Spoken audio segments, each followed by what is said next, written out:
Assalamualaikum warahmatullahi wabarakatuh. Alhamdulillahilladzi hadana lihadza wa ma kunna linahtadiya laula an hadanallah. Asyhadu an la ilaha illallah wa asyhadu anna Muhammadar Rasulullah. Allahumma salli wa sallim wa barik ala sayyidina Muhammadin ibni Abdullah wa ala alihi wa ashabihi wa man tabi'ahu wa wala, amma ba'du. Para pemirsa MH Imtiaz, di mana saja Anda berada, semoga Allah Subhanahu wa Ta'ala selalu menaungi kita dengan rahmat serta ridhonya. Pada pembahasan sebelumnya, di bab yang ke-11 dari kitab Mukasyafatul Qulub, kita telah dijelaskan tentang kecintaan kepada Allah akan dianggap sebagai klaim yang benar, klaim yang sungguhnya, klaim yang sejati ketika kita mengikuti Rasulullah SAW. Tanpa itu, maka klaim cinta terhadap Allah adalah klaim yang palsu, adalah pengakuan yang tidak sebenarnya. Maka mengikuti Rasulullah SAW adalah syarat untuk kesejatian cinta kepada Allah Subhanahu wa Ta'ala. Para pemirsa rahimakumullah, Al-Imamul Ghazali di bab yang ke-11 ini kemudian melanjutkan pembahasan tentang fi ta'atillah wa mahabbatihi wa mahabbati Rasulillah sallallahu alaihi wasallam. Beliau melanjutkan dengan mengatakan, wa hukiya 'anil Junaid annahu qala marida ustadzuna as-sirri rahimahullahu falam na'rif li'illatihi dawa wala 'arafna laha sababa fa wasafa lana tabibun hadhiqun fa akhadna qarurata ma'ihi fa nazara ilayha at-tabib wa ja'ala yanzuru ilayhi maliya thumma qala arahu bawla 'ashiqin.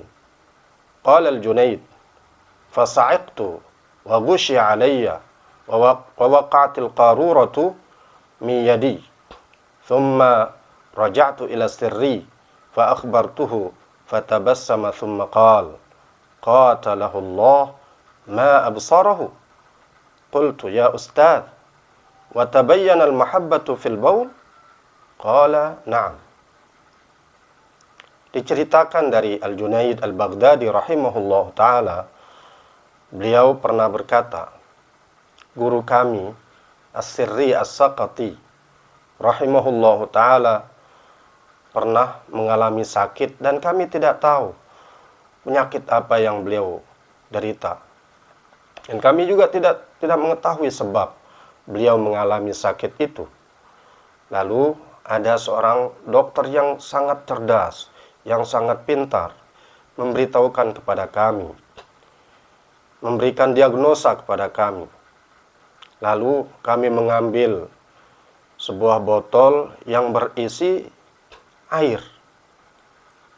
Lalu si dokter itu memandangi botol yang berisi air itu. Dan dia pun dalam waktu yang cukup lama memperhatikan air yang ada di botol itu. Lalu dokter itu berkata, saya melihat ini adalah air kencing orang yang sedang merindu. Air kencing seorang perindu. Al-Junaid Al-Baghdadi berkata, lalu mendengar pernyataan dari dokter itu, saya pun pingsan dalam waktu yang cukup lama. Karena pingsan, botol yang ada di tangan saya pun jatuh. Kemudian ketika sudah terjaga, sudah tersadar, saya pun kembali kepada guru saya, Sirri As-Saqati. Lalu saya memberitahukan kepada beliau. Mendengar apa yang saya beritahukan itu, guru saya tersenyum, lalu berkata, alangkah tajamnya penglihatan dokter itu. Karena dia mengetahui apa yang ada di dalam botol itu. Air apa yang ada di dalam botol itu.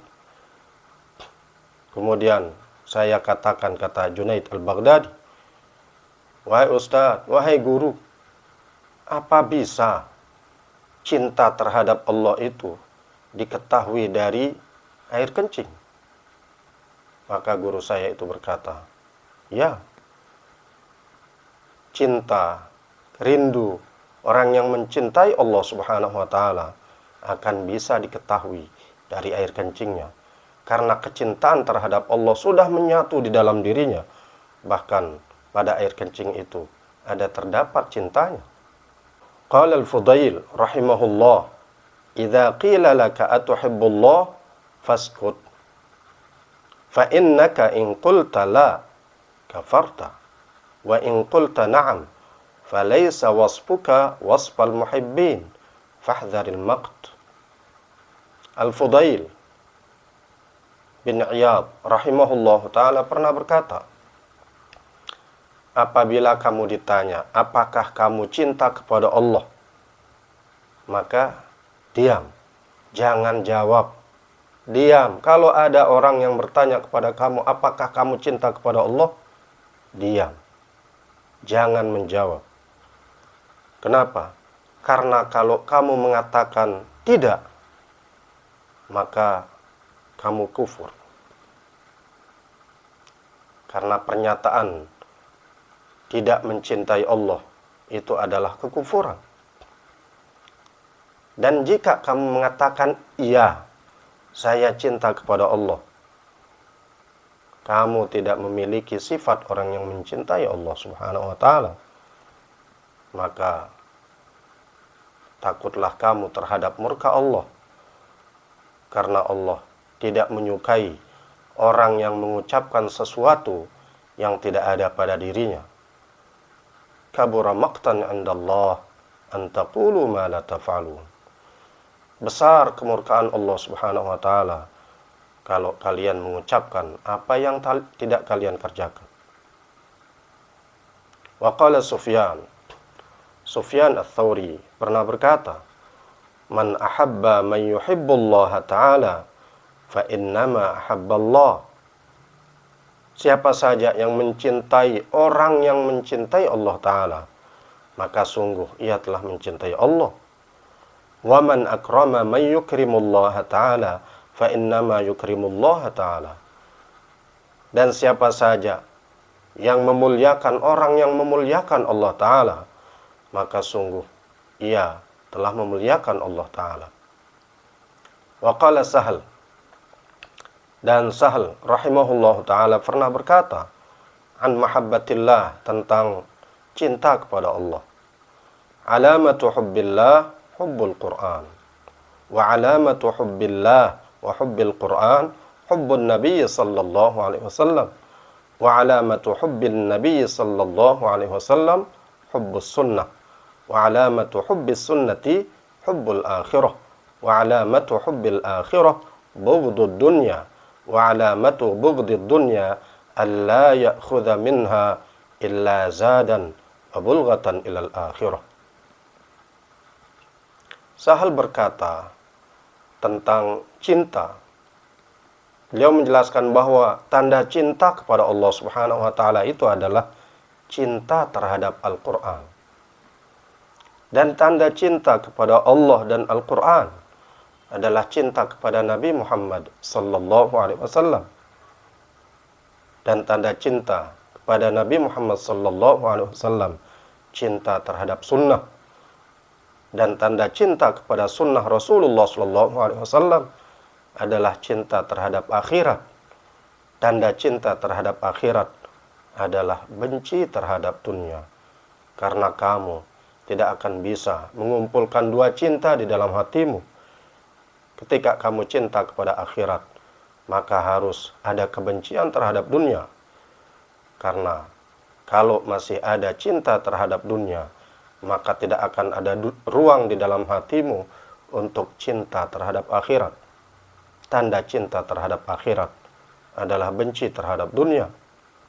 Dan tanda kebencian terhadap dunia adalah bahwa ia tidak mengambil dari dunia itu kecuali bekal yang ia butuhkan untuk perjalanan menuju ke kehidupan yang bahagia di akhirat. Qala Abul Hasan Az-Zinjani, aslul ibadati ala thalathati arkan. Abul Hasan Az-Zinjani pernah berkata, dasar pokok ibadah itu terdiri atas 3 rukun. Al-ain, yang pertama adalah mata. Wal qalb, yang kedua adalah hati. Wal lisan, dan yang ketiga adalah lisan. Fal ain bil ibrah, maka mata itu menunjukkan ibadahnya dengan mengambil ibrah dari setiap apa yang ia lihat, dari setiap apa yang ia pandang. Wal qalbu bil fikrah, sedangkan ibadahnya hati itu dengan memikirkan apa saja yang ada di alam semesta berupa ciptaan Allah Subhanahu wa taala. Wal lisan bis sidqi wat tasbih wal dzikr, sedangkan ibadahnya lisan tertumpu pada kejujuran, pada ucapan tasbih dan zikir kepada Allah Subhanahu wa taala. Kama qala Allah taala, sebagaimana telah berfirman Allah taala, uzkurullaha katsira wasabbihuhu bukratan wa asila. Ingatlah, sebutlah Allah dengan sebutan yang banyak, dan bertasbihlah kalian kepada Allah pada waktu pagi dan pada waktu sore, yakni wuduwan wa asyiyah. Maksud bukratan wa asila adalah wuduwan wa asyiyah, pada waktu pagi dan waktu sore. Hukiya anna Abdullah wa Ahmad bin Harb hadara mawdi'an faqata Ahmadu ibn Harbin qit'atan min hashishil ard. Diceritakan bahwa Abdullah dan Ahmad bin Harb, mereka berdua mendatangi sebuah tempat. Lalu Ahmad bin Harb memotong rerumputan yang ada di tanah yang ada di daerah itu. Faqala lahu Abdullah, lalu Abdullah berkata kepada Ahmad bin Harb, hasala alaika khamsatu asya. Abdullah berkata kepada Ahmad bin Harb, telah terjadi kepadamu sesuatu yang tidak baik, dan sesuatu itu ada 5 hal. Ada 5 hal yang kurang baik yang terjadi padamu dengan sebab kamu memotong rerumputan yang ada di tanah itu. Apa itu? Syughlu qalbika bihi an tasbihi maulak. Sibuknya hatimu dengan kamu memotong rerumputan yang ada di tanah itu dari berzikir kepada Tuhanmu, dari bertasbih kepada Tuhanmu. Kamu disibukkan oleh memotong rerumputan itu dari bertasbih kepada Allah Subhanahu wa taala. Itu yang pertama, dampak negatif yang terjadi pada dirimu dengan kamu melakukan pemotongan terhadap rumput itu. Kamu disibukkan, hatimu disibukkan dari bertasbih kepada Allah dengan memotongnya. Wa'awwadta nafsakal ishtighal bi ghairi dzikrillah ta'ala.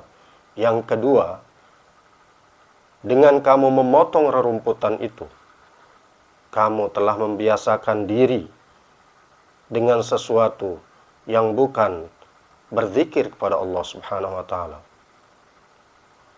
Kamu sudah memulai membiasakan diri dengan sesuatu yang tidak termasuk zikir kepada Allah Subhanahu wa taala. Itu yang kedua. Wa ja'alta dzalika tariqan yuqtada bika fihi. Yang ketiga, dengan kamu memotong rerumputan itu, kamu telah menjadikan hal itu sebagai jalan yang akan diikuti oleh orang sesudah kamu, dan itu adalah sesuatu yang tidak baik, kebiasaan yang tidak baik yang engkau tinggalkan untuk orang-orang sesudahmu.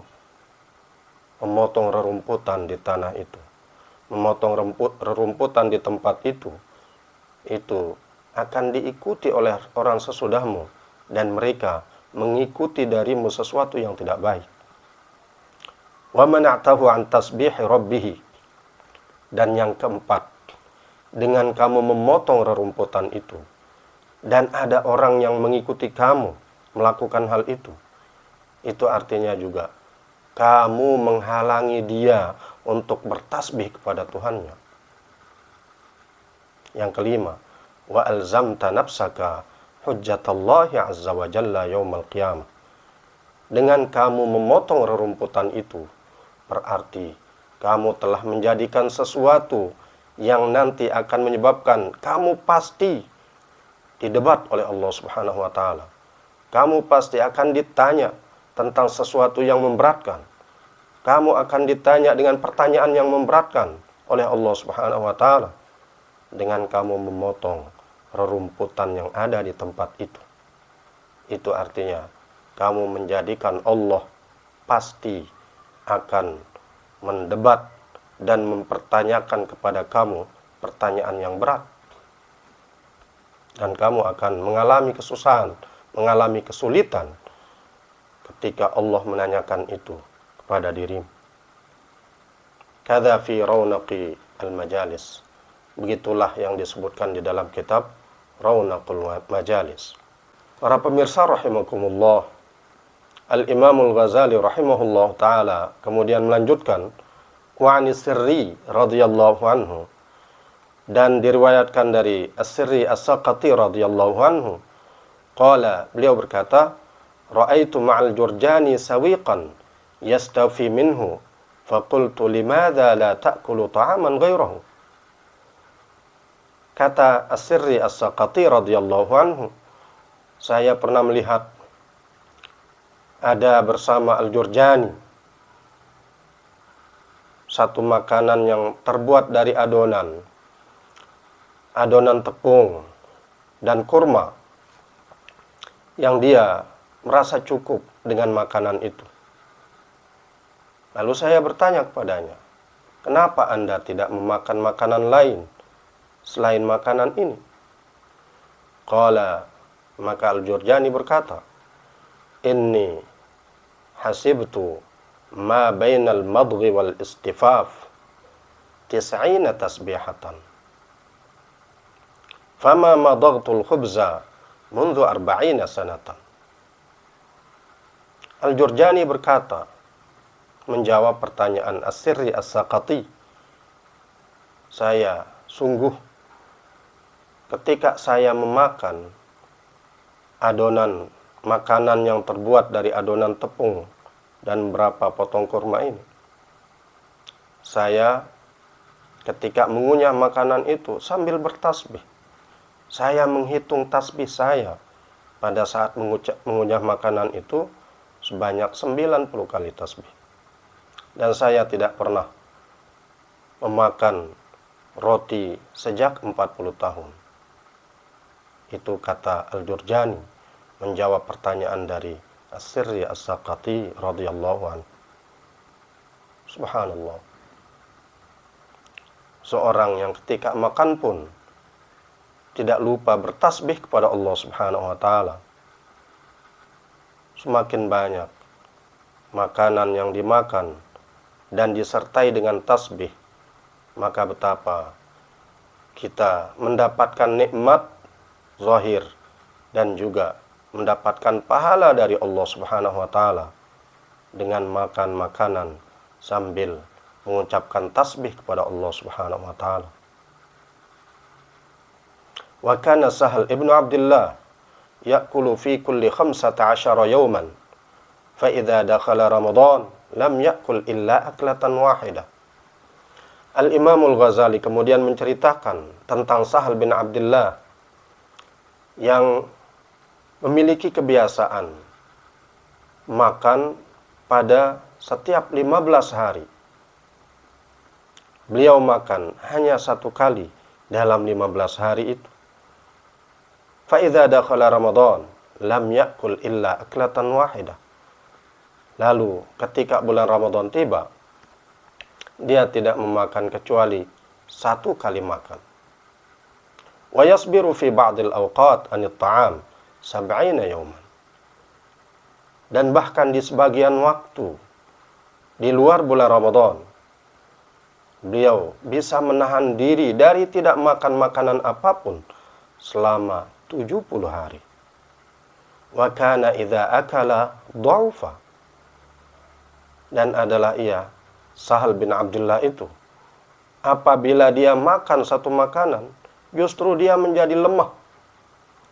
Wa idza ja'a qawiya, dan apabila dia merasa lapar, justru disitulah muncul kekuatan dari Allah Subhanahu wa taala yang diberikan kepada Sahal bin Abdullah. Masya Allah. Kita kalau merasakan lapar, pasti akan disertai dengan lemahnya fisik, dengan lunglainya badan kita. Dan ketika ada makanan yang masuk, ada minuman yang masuk, disitulah ada tenaga, ada kekuatan, seakan-akan merasuk di dalam tubuh kita. Tapi Sahal bin Abdullah justru merasakan kelemahan ketika dia memasukkan makanan ke dalam tubuhnya. Tapi ketika dia merasa lapar, disitulah kekuatan itu Allah datangkan untuknya. Kemudian Al-Imamul Ghazali rahimahullah ta'ala mengatakan, wajawara Abu Hammad al-Aswada fil Masjidil Haram 30 sanatan wa ma ru'iya annahu akala wa syariba wa la yakhlu sa'atan min dzikrillah. Abu Hammad pernah mendampingi Al-Aswad di Masjidil Haram selama 30 tahun.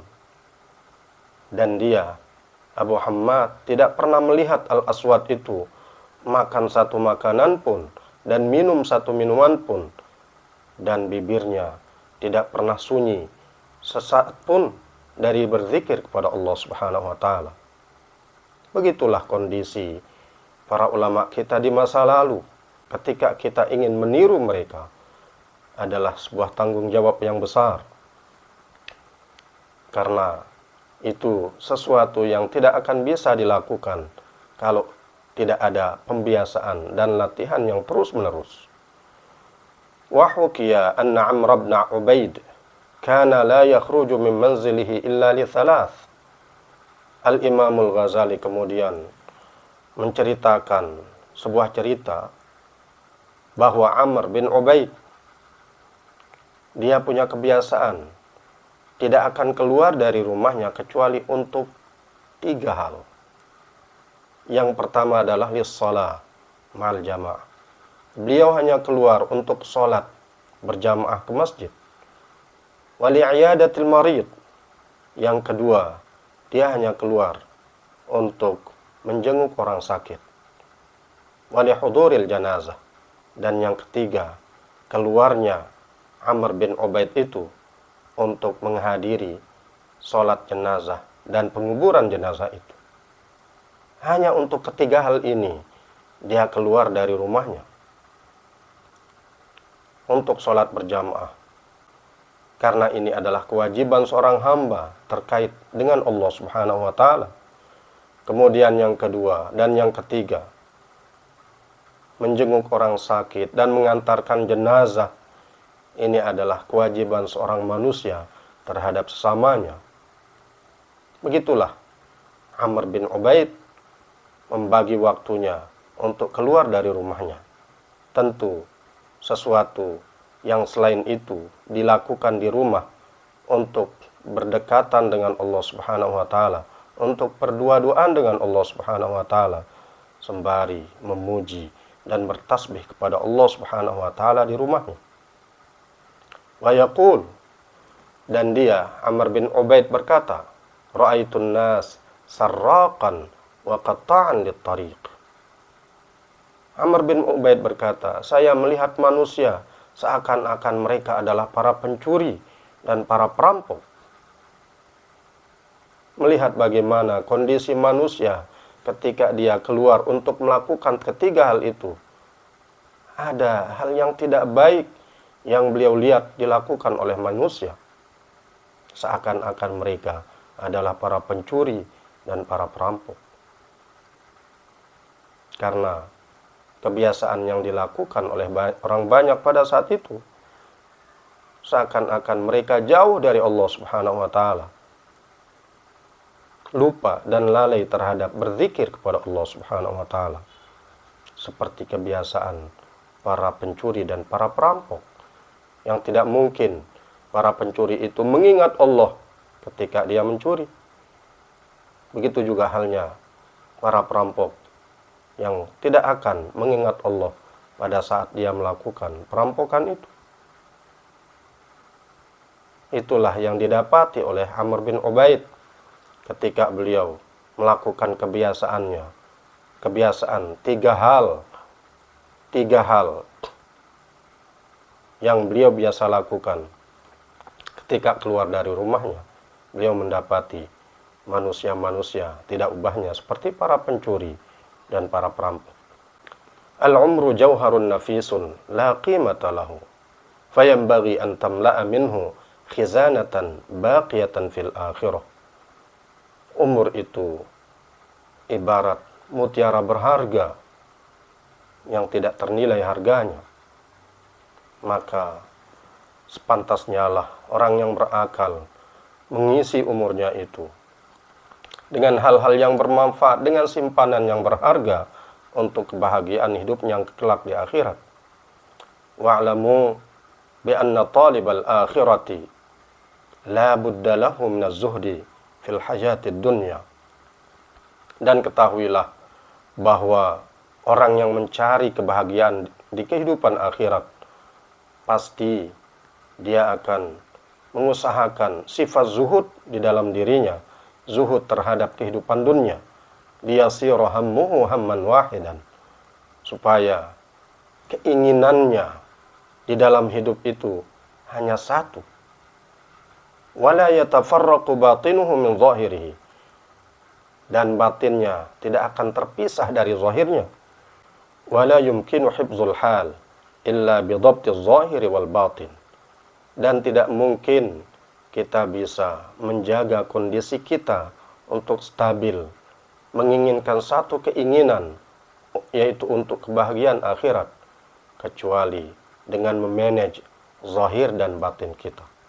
Para pemirsa rahimakumullah, memanage zahir dan batin di dalam kehidupan kita untuk kita bisa menjaga kondisi stabil kita di dalam menginginkan kebahagiaan akhirat merupakan sesuatu yang niscaya. Dan tentu saja yang tidak boleh dilupakan adalah memohon pertolongan kepada Allah Subhanahu wa taala untuk kita bisa melatih dan membiasakan diri agar kita bisa paling tidak minimal bisa meniru hal yang sedikit dari yang banyak yang sudah dilakukan oleh para ulama as-salafus salih, yang mereka adalah pengikut setia Rasulullah Shallallahu Alaihi Wasallam. Maka apa yang mereka lakukan itu adalah bukti dari kesejatian cinta kepada Allah Subhanahu Wa Taala. Semoga kita bisa meniru sedikit dari yang banyak yang sudah dicontohkan oleh para ulama kita. Para pemirsa rahimakumullah, semoga taufik dan hidayah Allah selalu menyertai kehidupan kita. Wassalamualaikum warahmatullahi wabarakatuh.